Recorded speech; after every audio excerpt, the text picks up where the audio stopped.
Kamala Harris. On Tuesday, she surprised a lot of people and decided not to gratuitously stick a finger in the eye of the left, as I think would have been the case for a lot of past presidents. I mean, Bill Clinton would have picked Josh Shapiro, and then if they had Twitter back then, tweeted out 2 middle finger emojis to DSA and been like, take this, or suck even on this. Or the Rahm Emanuel method, yeah. Like the strategy of which is what like Jonathan Chait and all those sorts of folks, why they wanted Shapiro is because they're desperate for a Sister Soldier moment. And it's almost like why they get into politics, you seem like yes. That's pretty much all Jonathan Chait's articles are basically toward that end.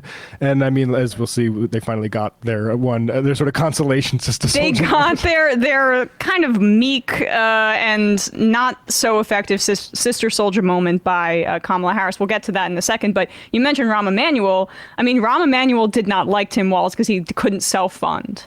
And the fact that now Tim Walz is the VP selection for the Democratic nominee, it does give you optimism about the direction of the Democratic Party, at least domestically.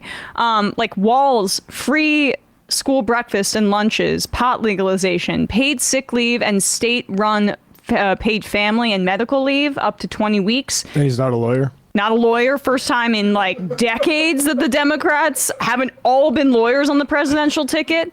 I mean, but this is the Rahm Emanuel, like the end, at least for now. And this is why I'm enthusiastic about this selection by Harris, like the ends of those kinds of politics. I mean, this guy's he's like a character. He's like a Frank Capra character from It's a Wonderful Life. He a 24-year military veteran who then became a football coach who, as defensive coordinator, took them to the national championship and then became the advisor for the Gay Straight Alliance as the football coach. Like, I mean, protecting trans care as governor. Won in a rural district in 2006, held on to that seat even when you had the Rahm Emanuels of the world saying we should have just basically rich guys running as Democrats because they can self-fund. He voted against the fast tracking of the TPP. He got into Congress as an anti-Iraq war veteran. Yeah, I mean, people and point out, like, you know, even Minnesota's rural areas went more and more red in the precinct, but that's because the National Democratic Party has been very much not Walz. Exactly, and so that's, if nothing else, this represents a shift in who the Democrats are trying to appeal to that I think benefits the party long term and the agenda of the party long term. And with Harris's 2020, we'll get into a lot of this with Ettinger-Mentum. This is a long lead up into what happened yesterday in Michigan. But with her emphasis on family leave and her close ties with the SEIU, and which is the care workers union, I just think that the ideological fit with Walz is really exciting about what a domestic agenda could look like, especially with his connections to Congress, because he could maybe use those connections to get an agenda through, as opposed to when Biden was Obama's Senate whisperer and all he did was just like, Mitch McConnell, whatever you want, you can have. I don't think Walz is going to be that kind of Senate, or I should say House in or congressional conduit for Harris in the same way. I just think the party's in a better position. But with that said, yesterday, protesters interrupted Kamala Harris's speech in Michigan with chants of "We won't vote for genocide." Now, Kamala Harris has, yes, publicly expressed more sympathy for Palestinians than Biden, and privately, reportedly, she was the first administration official to call for a ceasefire. She also apparently was one of the only elected officials to call the guest of Rashida Tlaib to Netanyahu's address, who lost like 150 or more family members in the genocide. And that was months ago, not like at the address. It was like in February or January or something like that, right? Yeah. And so these are the kinds of things that give you hope, but the feelings are not policy commitments. And I'm going to be super fair here, right? She probably feels she's hamstrung in how she can respond. Like, she has duties as vice president, and the administration is insisting that the ceasefire is right around the corner and do not do anything to rock the boat. Don't show discord. Don't show that we are ideologically misaligned on this front in any regard. We're trying to tamp down tensions. We don't want war with Iran. This is a very delicate situation. So I'm sympathetic to that. But like, we need to start seeing a policy platform here, because as I mentioned earlier, she hasn't sat down for an interview in over a month. We don't really know where she stands, and this is why the pressure in the lead up to the convention, where I think she'll roll out more of her policy positions, is key at this point. So this was the rally in Detroit yesterday, where she had a very unfortunate reaction to the pro-Palestine demonstrators, and we'll play the first disruption and then when she had her pretty poor attempt at the girl boss moment.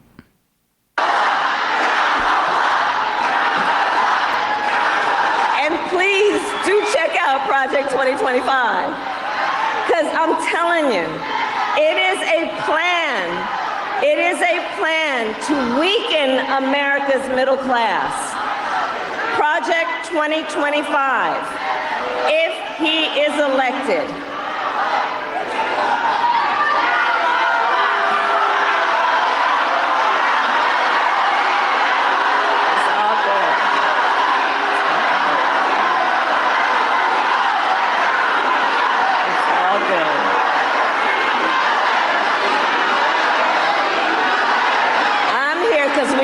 Democracy. Everyone's voice matters, but I am speaking now. I am speaking now.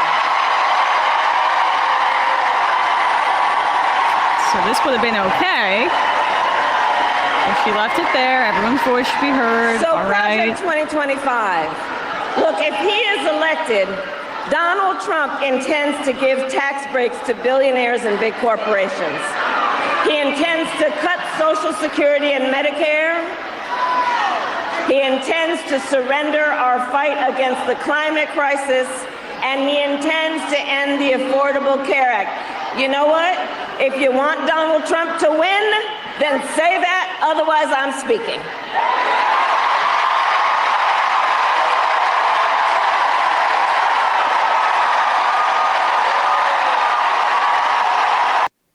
So then we had an extended stare down, and she used the line that she used against Mike Pence in 2020 against anti-genocide demonstrators in Michigan.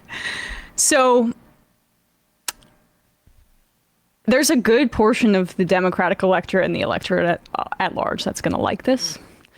But the reality is that half of Biden voters feel that Israel is committing genocide. So she has to be responsive to this. She has to be. There's just no path forward, and without doing so. And Walz, as a pick in and of itself, indicates to me that she feels she does have to be responsive to the left in some capacity. So she's attempting to go through this process with scant policy specifics on Gaza, but that's not going to fly because of the nature of the horror and because of these brave activists who people online were like, what do they want? Like, what do they want? She's better than Biden. She's shown sympathy. She's in favor of a two-state solution. Whoop-de-doo. Every Democrat's in favor of that. Bernie won't even say genocide. The permission structure is incredibly narrow on this front. So we have to glean a lot of things. But what we have so far is intentionally vague, and they're attempting to get her to take positions that will systemically change things, like an arms embargo. This is a delicate part of a lot of people's political educations. I remember listening to this show as a listener before I was a producer on it, when Sam was saying, actually, let's not freak out that Black Lives Matter is directing their protest at Bernie Sanders' campaign, because part of it is he's speaking to the real thing. It's resonant there because he's real about it. So people saying like, you should go protest Republicans. Well, it's like, yeah, nobody knows. That's meaningless. Like, that's not a real thing. We know why. It's because you have Rashid Tlaib, you have other people who've called for ceasefires. There's actual purchase here. Yes, and to your point, this is Elise Joshi. She's the executive director of Gen Z for Change, and she speaks to this exact efficacy here. She said, when I tearfully interrupted the White House for bold climate action, I was told I'd get a meeting, and it happened 6 months later, only after a coincidental interaction at the conference. All of us need to amplify this encounter and push for this meeting to happen. She's referring to this statement here, if we could pull this up. The uncommitted movement, as I mentioned earlier, did reportedly get FaceTime with her before the rally and before that happened. And people are saying, well, they met with her. Why did they disrupt her speech? Okay. The idea that these are the same demonstrators, I just think is extremely far-fetched. And also, they still should be doing that for the reasons Matt just described. You have to draw attention to this. I mean, look, again, like Frederick Douglass, 1857, power concedes nothing without a demand. If there is no struggle, there is no progress. Those who profess to favor freedom and yet deprecate agitation are men who want crops without plowing the ground. They want rain without thunder. Power concedes nothing without a demand. It never has and never will. This is the time to be doing it. And all the people who think like, actually, look, she might need to be moderate for the election. Well, she has a perfect opportunity as long as she doesn't break with Biden on Gaza, because these disruptions are not going away. Because guess what? What's happening in Israel is worsening to like apocalyptic levels, and to the level and something that we need to frankly spend more time on once we've gotten caught up with what's been going on in politics. And so and also we have the history of this where pro-gay marriage protesters disrupting Obama, pro-DACA folks, like these protests actually do get results. This is just like basic history. Yeah, and to the point, to that point as well, I think that this meeting, to what that executive director said, the fact that the protests happened after she said that she was open to this meeting where an arms embargo would be discussed. It's vague based on the New York Times reporting if she said she was open to the arms embargo or if she was open to the meeting. In the end, I think as more details have come out, it seems like it's more that she's open to the meeting regardless. But scroll to the end of their statement here, if you don't mind, just this bottom paragraph I wanted to read. Okay. Yeah. Both Ella Elabed and Al-Wahi thanked the vice president for her openness to engaging with the demands of uncommitted voters. Ella Elabed, I'm sorry if I'm mispronouncing these names, also thanked Governor Walz for recognizing and supporting uncommitted Democratic primary voters. So that is some more positive, I think, signals from uncommitted. They're essentially saying, come to us. Let's have a meeting. Let's have a conversation. And the increased focus on this after those protests happened, I think, makes that meeting more likely. It's urgent. Now, this also makes this meeting more likely. This is Abraham Ayash, the Michigan State House Majority Floor Leader, an elected Democrat in Michigan, saying that a ceasefire is not enough. She said, or he says here, so there's no confusion. Calling for a ceasefire when you have the power to, I don't know, actively thwart the killing of innocent men, women, and children by not supplying bombs and weapons to Israel's Netanyahu is not enough. 40,000 people have been massacred. By the way, there are letters being written by doctors in Gaza who put the number at over 90K American doctors. Millions have been displaced, are under rubble, or are starving to death. So if Americans are demanding their leaders stop funding a genocide, maybe we should direct the outrage at said genocide. What do I know, though? I'm just from Michigan. So this is an elected Democrat in Michigan using leverage against Kamala Harris. This is exactly the time to be doing so, specifically before the convention where the platform is going to be unveiled. And I'm sorry, like you are undercutting your critique of Project 2025 fascism when you are silent about this. The support for what Israel's doing right now is one of the big bad things that hypothetically we would want to avoid a Republican administration for. Exactly. We have the benefit of having it under a Zionist Democrat, so we can see how urgent this is to actually demand real change. So that meeting needs to happen, and Kamala needs to signal that she is more open than Biden, because that's the only way we can really pressure Biden. More signaling than she's been doing now, which is just like, here, let's read between the lines. Let's signal this for people who are like the most savvy readers of media. And like, that's not going to translate. I'm just sorry. It's not going to. These protesters are too savvy for that. And she may not need like these voters in Michigan. That's the reality of where this campaign is going. It's quite popular at this point. But with her selection of Walz, I have hope that she has ideological commitments and beliefs and actually does want to make a change. And with some of those things we've heard behind the scenes about Palestinians and how she's expressed more sympathy, and some have heard from her. At the very least, she sees it as a political liability. I think that's clear. And because there's that tension, this is the exact right time to exploit it. And so thank God for all those protesters and the uncommitted movement and everybody that's keeping up the fight. Because without them, the Democrats would love to not talk about Gaza or Israel for the entirety of the rest of this election. They've tried to do this before. I mean, Hubert H. Humphrey in 1968 tried to go the entire way without breaking with LBJ on Vietnam. And he should have done it earlier because he waited till late September and it wasn't soon enough. And the people who actually got popular attention there, RFK and Eugene McCarthy, like anti-war, like this sort of part. Fine. If you can win without this, then one thing you're going to have to accept is them harshing the vibes and drawing your attention to what's going on in Palestine right now. Because guess what? Like, they're right. They are absolutely righteous about that. And trying to duck it, like, it might work for an electorate. And half of Biden voters think it's a genocide.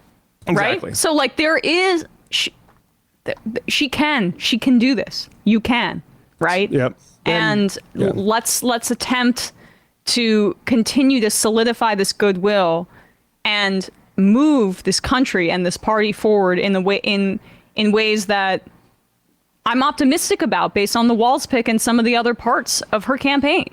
But this is the other part. It's also about American empire. It's not just about childcare in this country. What we do to Palestinians is reflective of our inhumanity here at home as well. Hey, folks, don't forget to hit the subscribe button and check out our daily show. We do it every day at 12 p.m. Eastern for about 2.5 hours. We even take phone calls. You should check that out.